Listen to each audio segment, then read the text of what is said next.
Good morning, afternoon, or evening. My name is Kim Poe. I'm the Children and Young Adult Consultant with the Connecticut State Library. I am here with Lynn, who you may have seen before, and James, who you have not seen before, to talk about a grant initiative and program that they did over the summer called Improv Ability, which is going to sort of expand upon another thing that had been done that Lynn is going to kind of give us some feeder information for.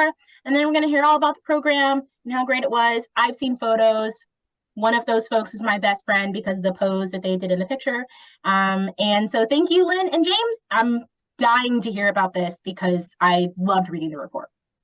It's really nice to be here. Thank you. Thank you for having us, Kim.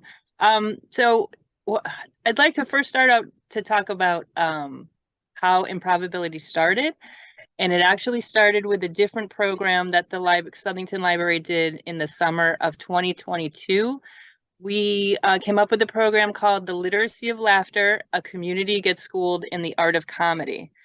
And we were 2 years into a 2-week pandemic, and we knew that we had to do something, and everyone was sick of being on Zoom and being home, and school was kind of in and out.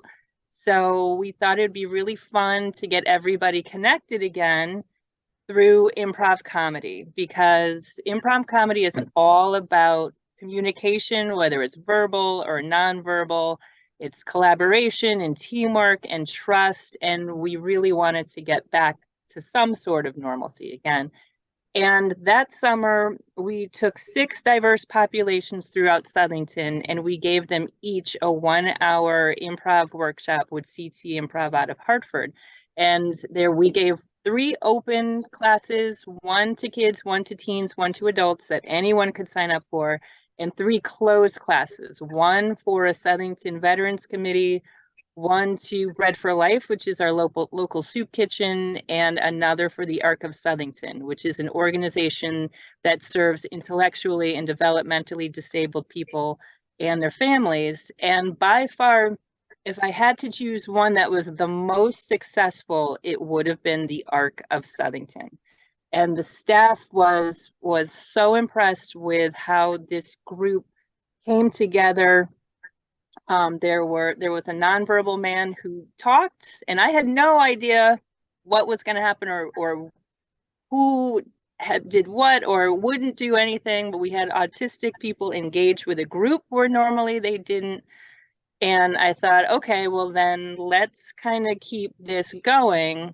And that's how Improv-Ability started. So this summer, thanks to the Connecticut State Library Summer Enrichment Grant, we were given funds for Improv-Ability, which in its initial iteration, in its first iteration, would be open to anyone with intellectual and developmental disabilities, adults. And we were going to take a small group of 8 to 10 adults, give them a more immersive experience with CT Improv, a 3-week class, and then put on a performance at the library. And we thought, because the implications for improv are so great, that communication is so great for your social, your employment, your personal lives, we knew that that would not only help the participants, but that the community could see that the arts should be enjoyed and accessible for everybody. And when I was writing the proposal for that last January, the world really hadn't opened up quite the way it did this summer. And I, didn't see anything wrong with asking people to commit to 4 nights in the summer. And I really promoted that, I thought, a lot, but I didn't have one recipient, one registrant in July, and the program was in August. And I remembered, thank goodness, I remembered that James Brunel, the director of SOCA's, or Southington Community Cultural Arts, or SOCA, which is 3 blocks down the street from the library, in that same January that I was writing the grant, they had an exhibit here where James took his artists from SOCA down to the Barnes Museum, which is in town, and they used the inspiration for the pieces that they saw in the museum to make visual art. And we had an exhibit on our wall in the library. And I saw that, and I'm very familiar with the Barnes Museum. It's part of the library. And I saw through their artwork, I saw those pieces for the first time. I just saw it in a different way. And I thought a lot about what inspired them to choose those pieces. I thought about that exhibit quite a lot. So when it came time to figure out what am I going to do with this grant, I thought, well, if they're interested, if they can look at a three-dimensional piece of art or anything in this home, which is the Barnes Museum is a homestead, and create this visual design, what would happen if it was more a lot of curiosity? What would happen if they were given an interactive experience? What could they create with that? And that's when I called my friend James at Southington Community Cultural Arts All Access Program. And I'll let James take it from there. It was a perfect fit for our program, primarily with visual arts and wanting to touch more on performing arts, and not knowing how our people would actually engage in improv exercises and games and workshops.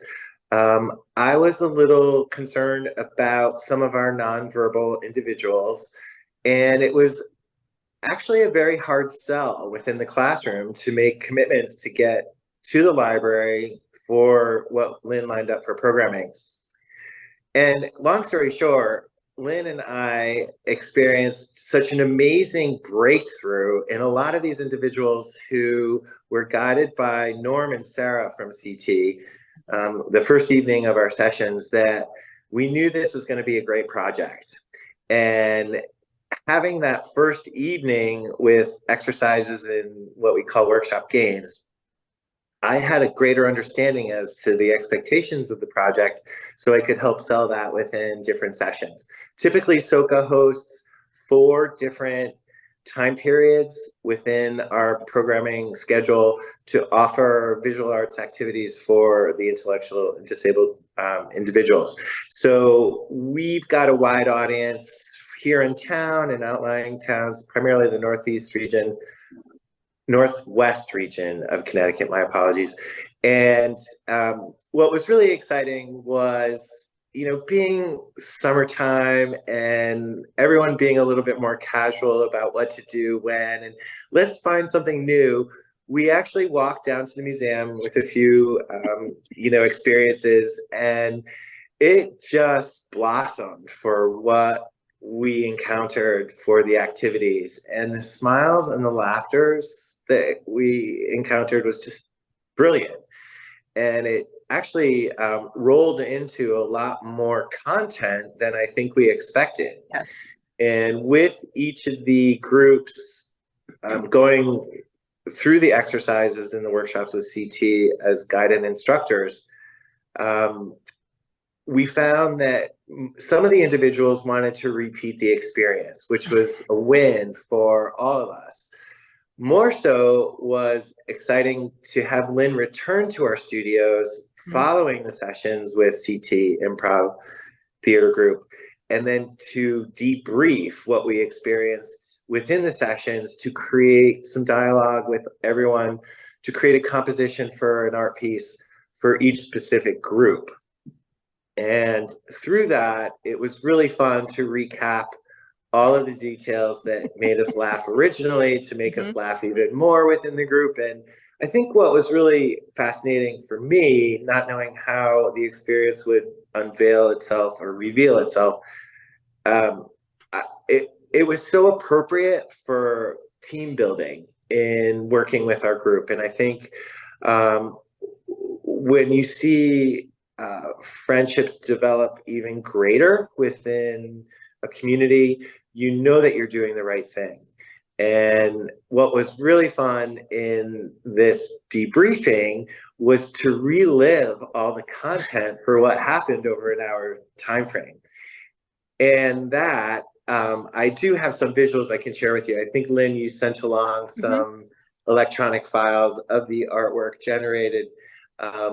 And we at SOCA took it another step further, where we like to do everything we can to highlight the program and give these individuals the limelight for how they deserve a great deal of respect and attention for their empowerment, for getting involved with our programming to express themselves. And around that, and the fun that happened within the classroom environment, creating visual art, we had much more interactive experiences with the group, where typically in our sessions, everyone's working on their own project and kind of in a quiet space. Well, actually a very talkative quiet space, as Lynn has encountered. But having an agenda, creating a composition with large format collage artwork, everyone was able to contribute what they felt was their component to a composition. And it was really exciting to see how everything came together. And then it ended up with an exhibit at the Southington Public Library for the month of November. We had an opening reception mid-month where a lot of families had the chance to experience the work, see their family member speak among the group, which was really precious. And we're excited to continue with the same incentives and objectives with this project. I have to say, the first night when you guys were walking down, so what we did, Kim, was originally we had the 3 workshops and the performance. But when we changed with SOCA, we now had 4 workshops with CT Improv. So some of the students with James got to go twice, very happily. Most of them very happily to go twice. Some not so much. And then instead of a big performance, they were the November Artists of the Month. Every month we exhibit a different artist at the library. So they had their workshops, and then to keep the collaborative nature, we went back to SOCA the following week and then made these big collaborative pieces that hung on the wall. And then we put quotes up from some of the instructors from CT and some of the participants. And then we also purchased, we had money left over now, so we purchased some books specifically for neurodiverse people, art books for neurodiverse people, and art supplies for more physically disabled people, and we exhibited those too. But when they walked down the first night, I like I told you this before, Kim, whenever I have an idea, I always have that moment of, oh no, this is the worst idea I've ever had. And so I didn't feel that way coming off of Literacy of Laughter and the art session there, which CT Improv is still talking about that session a year later. When I wasn't nervous at all until I saw them walking over, and I said it. I said, "This, Nolan, this is it. This is your worst idea you've ever ever." And it wasn't. And it's been. I have to say the benefit is at its base, if you will. It's great for the cross promotion. It helps. I know we've seen people, we have a program at the library we call the Belong Program, which stands for Building Equitable Library Opportunities for Neurodiverse Groups. So we have our own complementary programming. And so we've had people from SOCA come to some of our programs, and I've been pushing everybody over to SOCA.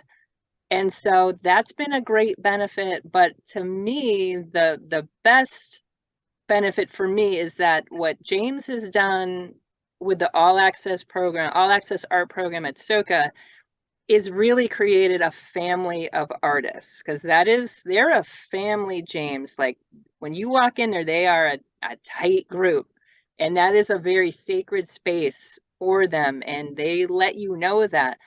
And I feel very lucky, if I'm going to be really selfish, I feel very lucky because now I feel part of that family.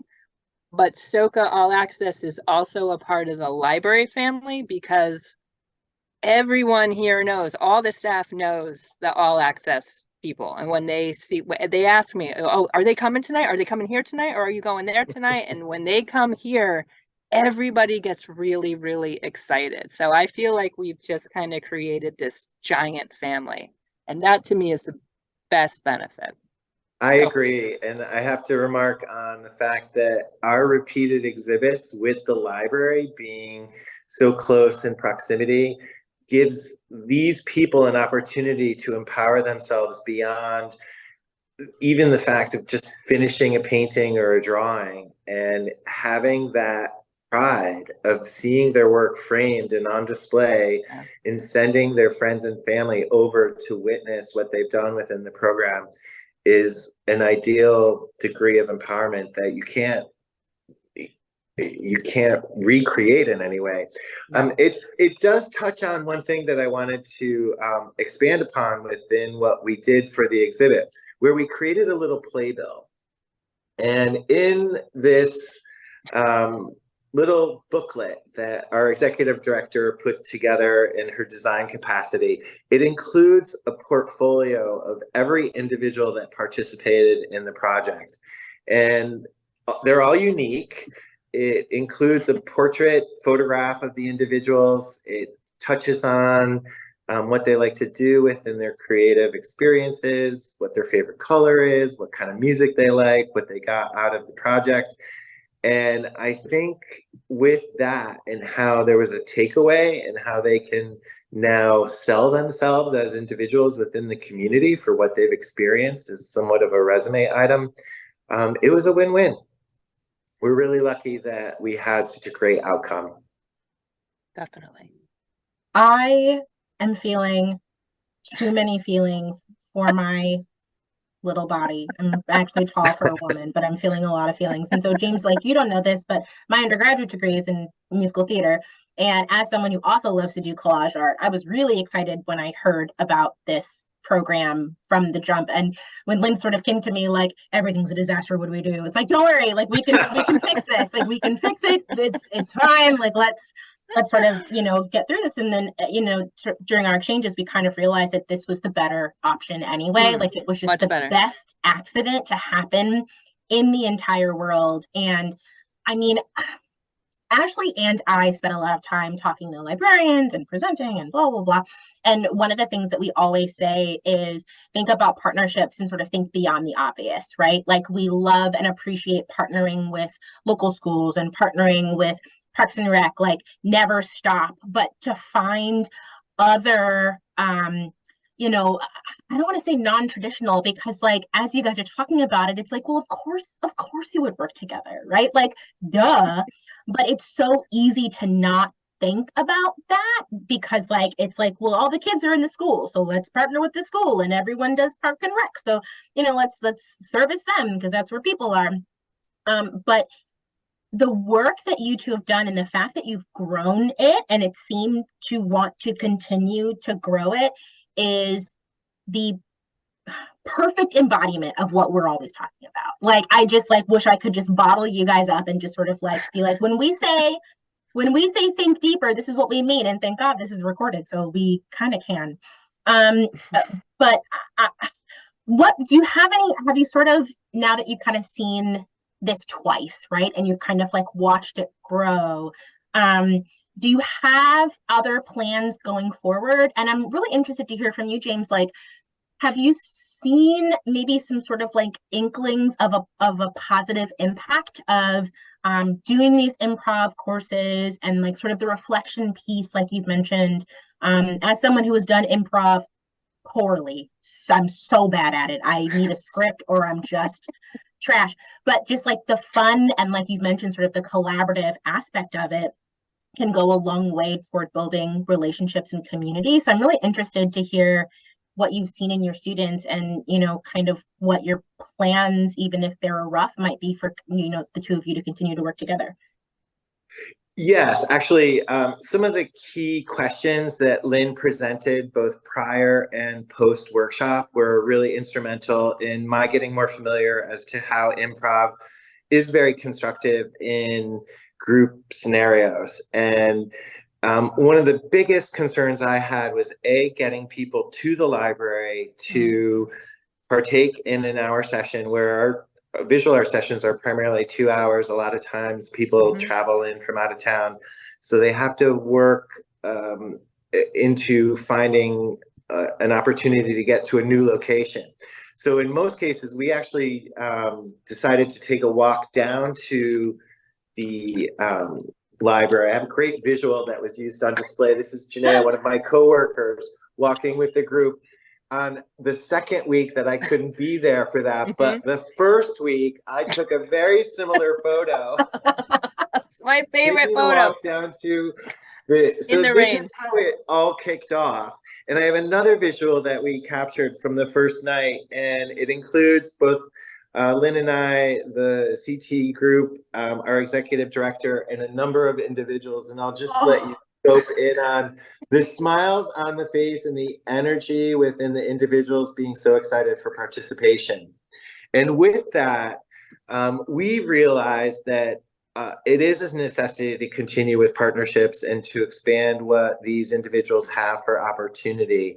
And it's given me a lot more incentive to find different projects that aren't necessarily just visual arts exercises.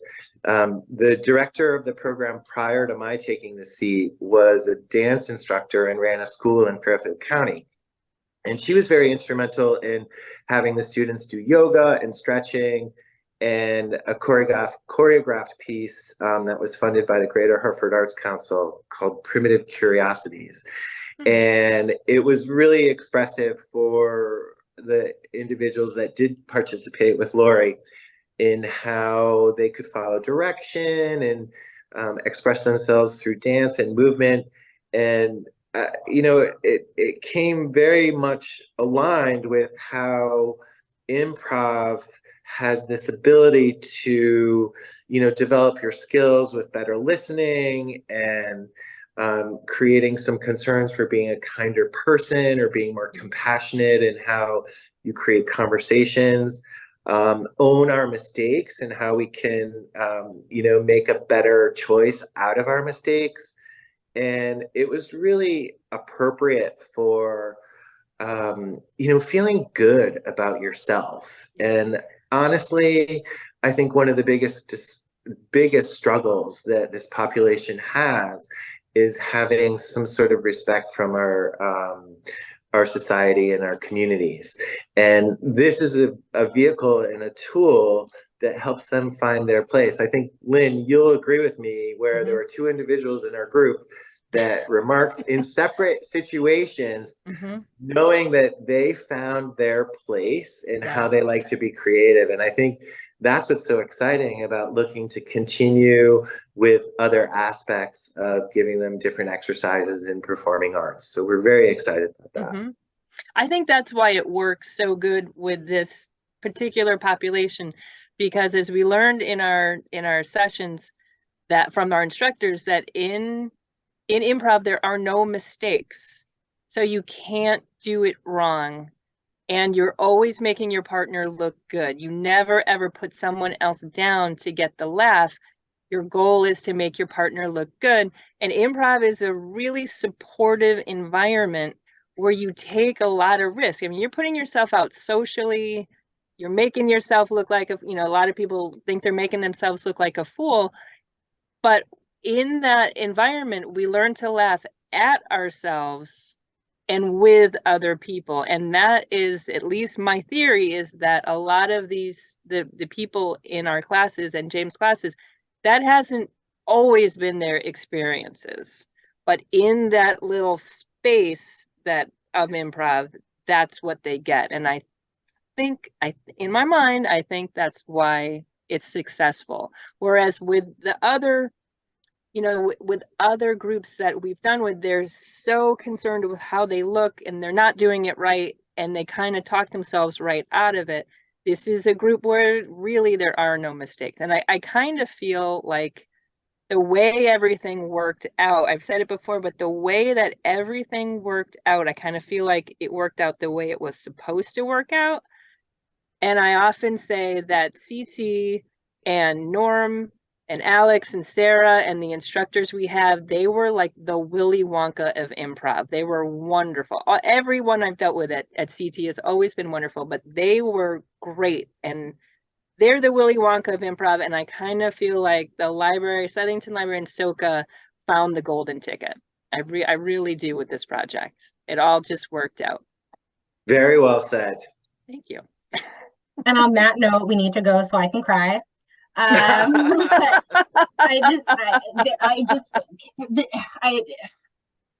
don't have anything else to Do say. you want us to say what we've got coming up next? Did you want us to tell you Yes. where we're going next to it? James, do you want to do that? Do you want me to do that? What would you like me to do? I'm going to defer to you, but Okay. I will say that everyone is very excited because Lynn has continued to grace our presence with her participation in our group and has shared a lot of books from the library to encourage reading at all levels. And we have a new best friend within our program to kind of expand on our interests, and that's what we're excited about. Oh, I love it. I am having so much fun.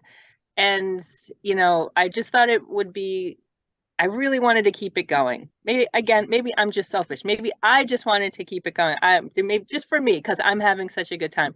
So we did receive funding recently for a program we call Reading the Room, a comedic performing arts experience for neurodiverse adults, just to keep the library kind of inside of that too. And so what we have planned is we have 6 more sessions with CT Improv. So we're doing it with 3 classes, 3 of James's classes. So each of his classes will get 2 more improv classes. And this program is running from December. It was January to August, but I think we can count the Makey Makey using the bananas to play the piano as part of Reading the Room. I think we're going to say it's part of it. It was My so banana never worked, not once have I, but like everyone else's banana always works. I think it's me. Your hands are cold, right, James? If your hands are cold, if you're eating ice pops at the same time, it does not work. So if you're at Soka tonight, it might not work. That's actually good to know. My hands are constantly cold, so like, okay, that means warm them up, and now I'm gonna try again, and I'm gonna get the banana. That's exactly it. Try it again, Kim. Thank you very much. So we have 2. So each of James's classes will receive 2 more improv workshops with CT Improv. A session of hip hop dance classes, some music therapy sessions. We're also I'm making James give a sketch comedy drawing class where they can learn how to draw some of their funniest characters. We're also going to give back to the community. We're going to bring the smiles back out to the community. We are going to use fabric markers to draw on some aprons and pot holders and tote bags for Bread for Life, the soup kitchen. So when the chefs can use them and the delivery drivers, when they're bringing it out to homebound people, we're going to do some book discussions, and then we're going to cap it all off with a big performance from CT Improv at the new libraries. New Southington Library should open in fall of 2024. And everyone is going to be included. The Soka students and CT and the audience will co-create a nice little performance. And I think we're going to do a montage of all of the fun things that we're going to be doing from now till then. And we'll learn all about the different styles of comedy. It's going to be great. I can't wait for this year. I'm also very excited. I am coming. Save me a seat front and center. I will be at that show. Heck or high water, I will be there. I'm so excited. I'm so excited. And I really just to sort of like, you know, you're saying that there are people who feel like they do improv. Like, listen, I say I do improv wrong all the time because you get so in your head and you're like, I look like a goofus and I need to go hide in the closet. Just everything that you've done and the scaffolding of programs over the years and partnerships.